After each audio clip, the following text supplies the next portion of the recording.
Buenas tardes, bienvenido a Canino News.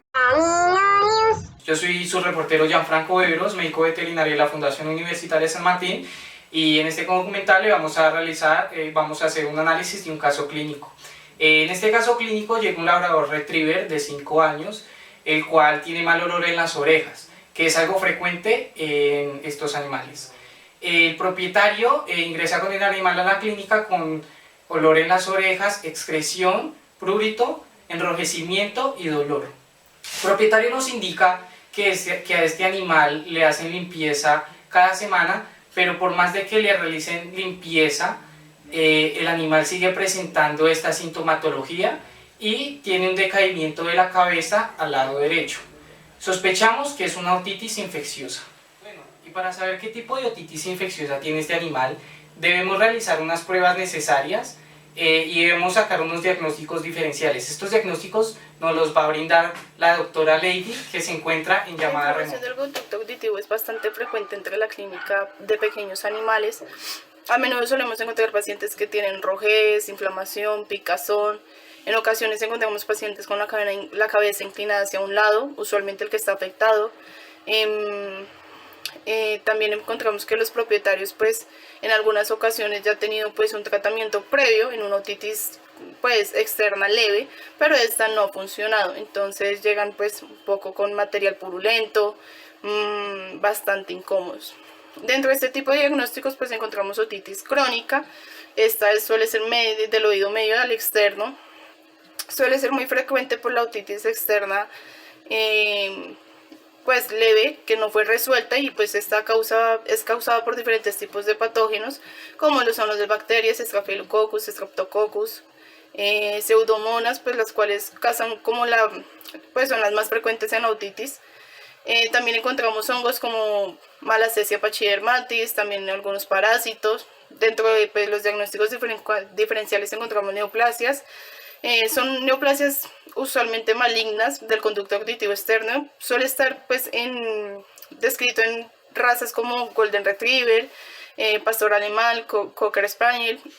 Estos pueden desarrollarse en cualquier parte del oído, pero suele ser muy frecuente dentro del oído medio. También encontramos sarna otodéctica, está producida por Otodectes cynotis. Este es un ácaro que encontramos en las otitis caninas en un 10% y en 50% en felinos.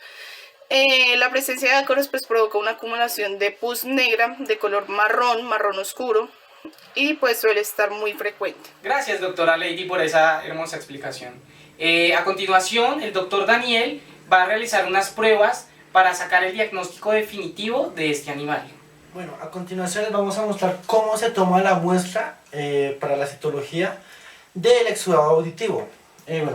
Vamos a coger un hisopo y lo vamos a humedecer un poco con nuestro suero fisiológico. Esto es para que la muestra perdure más y pues se pueda hacer la respectiva tinción en el laboratorio.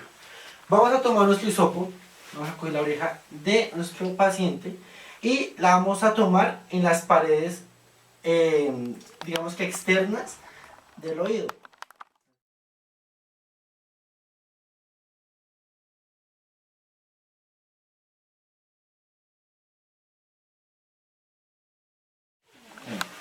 Cuando ya tengamos nuestra muestra, en una laminilla la vamos a, digamos que esparcir de esta manera,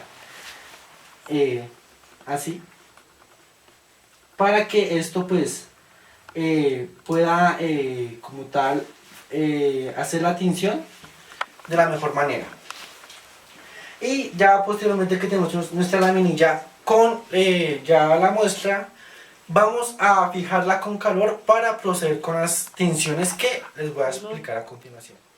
Bueno, ya después de tomarle la muestra al paciente, vamos a llevar esta laminilla al laboratorio para proceder con sus respectivas técnicas de tinción, que vamos a encontrar dos, que va a ser la técnica de Bright o la tinción de Gram. La técnica de Bright pues es utilizada, pero esta nos va a decir con exactitud ciertas características que necesitamos. No nos va a decir si las bacterias que se encuentran van a ser gram negativas o gram positivas, pero la tinción de Gram sí nos va a dar esa información. Entonces, ya en el resultado de nuestra muestra tomada, vamos a encontrar que en esa laminilla y en esa muestra se encontraron bacterias gram negativas, que son las pseudomonas aeruginosas, y también levaduras que vienen siendo malacesia. La malacesia no se puede como identificar por su color, sino se va a identificar es por su morfología, ya que tiene una morfología bastante peculiar, pero pues no vamos a encontrar si es una malacesia o no vamos a ver de qué especie es, sino que se va a tratar como una malacesia SPP. Pero si queremos ya como tal irnos a un diagnóstico más exacto, vamos a hacer un cultivo. Este cultivo sí nos va a decir la especie de esta levadura. Bueno, y como ya escuchamos al doctor Daniel, encontramos que este animal tiene una otitis infecciosa. Aún no sabemos si es externa o interna. Encontramos que tiene una bacteria gram negativa aerógena, la cual es la Pseudomonas aeruginosa. Esta se puede derivar o se puede encontrar tanto en otitis externa y en interna. Esta bacteria tiene una motilidad unipolar.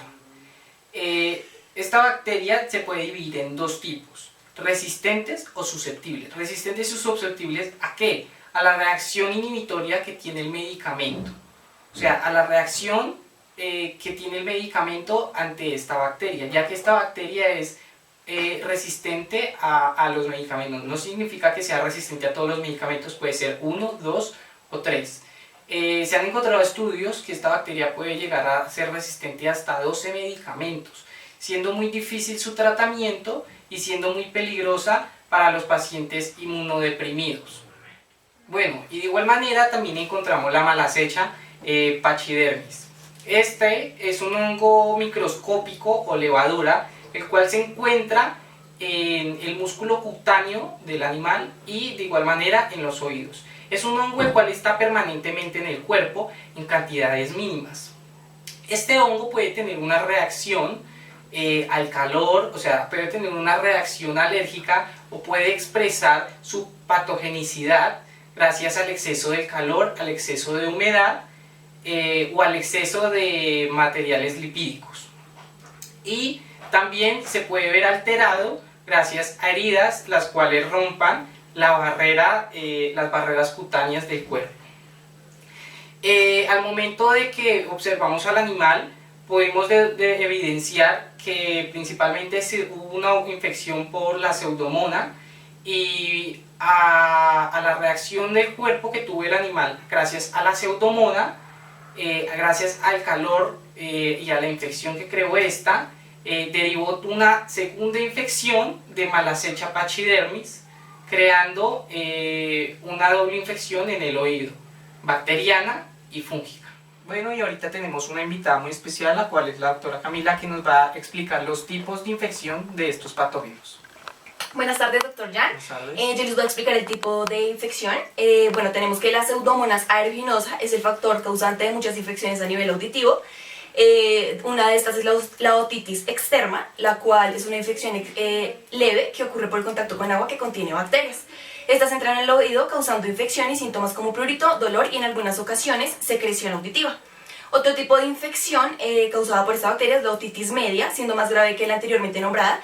Esta aparece con mayor frecuencia en animales que sufren de diabetes. Los síntomas consisten en fiebre, pérdida auditiva, inflamación de los tejidos que rodean el oído afectado, fuerte dolor de oído, secreción maloliente de la oreja y en algunas ocasiones daño neurológico. Tenemos el siguiente patógeno, que es la malacesia pachydermis. Este es un hongo microscópico que normalmente está presente en cantidades reducidas en los conductos auditivos externos y en las zonas mucocutáneas superficiales de los animales. Existen pues varios factores que predisponen de este. Estos factores incluyen el aumento de la humedad, la presencia de pliegues cutáneos, niveles de pH alterado y ya tenemos que las enzimas proteolíticas contenidas en los exudados, como tal, lo que hacen es acumularse en el tímpano. La inflamación y destrucción enzimática dará como resultado una necrosis del epitelio y del colágeno de sostén. Adicionalmente, la membrana timpánica tendrá una modificación, la cual será un adelgazamiento. Esta se debilita y eventualmente se perfora y permitirá que los exudados y microorganismos lleguen al oído medio. Gracias, doctora Camila, por esa explicación. ¿Nos podrías explicar la fisiopatología? Tengo un colega que nos puede explicar esto de una forma muy breve. Buenas tardes, doctor Daniel. Buenas tardes. Usted nos va a hacer un resumen sobre la fisiopatología. Sí, voy a hablarles algo muy leve de la fisiopatología. Bueno, podemos encontrar que en la otitis esta puede tener muchas causas distintas y pueden haber factores predisponentes como puede ser la formación de el aparato auditivo. Sí, por ejemplo, podemos encontrar en animales que tienen las orejas colgantes o que tienen muy estrecho su conducto auditivo, una causa para esta predisponencia. Bueno, hablando ya más general, vamos a encontrar que se forma una inflamación y una destrucción enzimática, que esto va a resultar como, eso es resultante y conduce a una necrosis del epitelio y también del colágeno de sostén. La membrana que encontramos en la parte del tímpano se va a adelgazar y esto va a debilitar y eventualmente la va a romper, ¿sí? Dándonos como resultado que el exudado que ha generado estos microorganismos pueda llegar al oído medio. Bueno, colegas, y ahora les voy a traer a un doctor el cual nos va a explicar la respuesta inmunológica. Bienvenido a mi consultorio. Muchas gracias, doctor Franco. Me presento, mi nombre es Manuel Cano y te voy a explicar la respuesta inmune. Bueno, la respuesta inmune frente a la malestesia, cuando ingresa al organismo, como sabemos, la primera línea que va a atacar van a ser los neutrófilos. Entonces lo que ellos van a realizar es la fagocitosis y tratar de eliminarlo lo más rápido posible. También llega al momento las células dendríticas, las cuales son células presentadoras. Entonces ellas van a reconocer el patógeno y van a llevar la información a los linfocitos T, donde estos van a empezar a estimular las citoquinas, así provocando que la fagocitosis sea mucho más rápida. Y aquí se van a diferenciar las células Th2. Varios autores narran y han investigado que cuando la infección es provocada por esta agente, la respuesta va a ser mucho más lenta, pero igualmente el resultado va a ser el mismo, el cual es eliminar completamente este antígeno del organismo. Bueno, a continuación explicaré la respuesta inmune frente a la bacteria Pseudomonas, entonces, la cual va a contar con flagelos que le permitirían moverse en el organismo. También va a contar con una proteína FLI y lipolisacáridos. Otra característica es que cuando la bacteria pasa por un receptor, se va a notificar la señal, ¿sí? Pero ella va a activar la proteína FLIP, la cual va a hacer que va a cambiar su fenotipo y la va a convertir en una célula huésped. Así va a evadir el sistema inmune y pueda seguir transitando como si nada. También va a crear unas biopelículas. La biopelícula ayudará a evitar la fagocitosis. Entonces la creación de esta va a constar en adhesión a la superficie celular, luego va a crear la creación de microcolonias y ya por último sería la biopelícula madura, la cual va a producir aguinato, el cual le ayudará a la estructura de las bacterias y evadir la fagocitosis. Como sabemos, la primera línea o la primera alerta va a ser por los receptores TOL. En este caso van a ser los receptores tipo 2 y tipo 5. Que están ubicados en la superficie de las células. Bueno, aquí van a llegar la primera línea, que son los neutrófilos, que van a hacer, como conocemos, fagocitar y eliminar a esta agente. Cuando sucede la interacción física, la pseudomona va a absorber los ácidos hialicos del huésped y va a unirse al Singlet 9 de la superficie de los neutrófilos. Lo que va a provocar que ellos queden totalmente inhibidos y no podrán realizar la trampa extracelular de neutrófilos. También llegarán los macrófagos, los cuales también serán afectados severamente debido a que la bacteria los va a afectar por medio de la opsonización. También esta bacteria va a secretar toxinas de tipo 3, la cual es EXO-S y T que van a inhibir la polimeración de actina y el macrófago no podrá realizar la captación de bacteria y producirá la apoptosis del mismo. Entonces, en pocas palabras, la bacteria va a eliminar al macrófago. Otra célula del sistema inmune que será afectada son las células NK. La pseudomonas va por medio de la inhibición de escisión de los receptores de superficie necesarios para la unión de sus objetivos. Entonces lo que va a provocar es que la célula NK no se pueda unir a los receptores de la célula. También, como conocemos, como dije anteriormente, ella va a producir la exotoxina A, que va a afectar severamente a la NK. La exotoxina A va a tener un factor fundamental de supervivencia de la célula, lo cual, debido a que va a inhibir la actividad citotóxica de las NK, impidiendo que esta célula pueda hacer la oncogénesis. Como acabamos de ver, el sistema inmune va a quedar totalmente inhibido por las toxinas de esta bacteria. Entonces, para controlarla, lo que tenemos que utilizar es medicamentos, los cuales nos va a explicar la doctora Lady, que en este momento está en videollamada con nosotros. Cuando estamos hablando de un tratamiento tenemos que tener en cuenta el tipo de infección y los patógenos que lo están causando, ya que eso depende que el tratamiento sea eficiente en las otitis crónicas. Dentro de este tratamiento encontramos limpiadores para los oídos que contienen antibióticos tópicos como lo son la poliximina B, muy frecuentemente utilizada. Estos antibióticos lo que van a hacer es unirse a la subunidad 30S del ribosoma e inhiben la síntesis de proteínas en la bacteria. También se utiliza la clorhexidina como para limpiar la parte externa del oído, ya que esta ayuda a la destrucción de la membrana de la célula microbiana, o sea que básicamente también va a actuar como un antibiótico.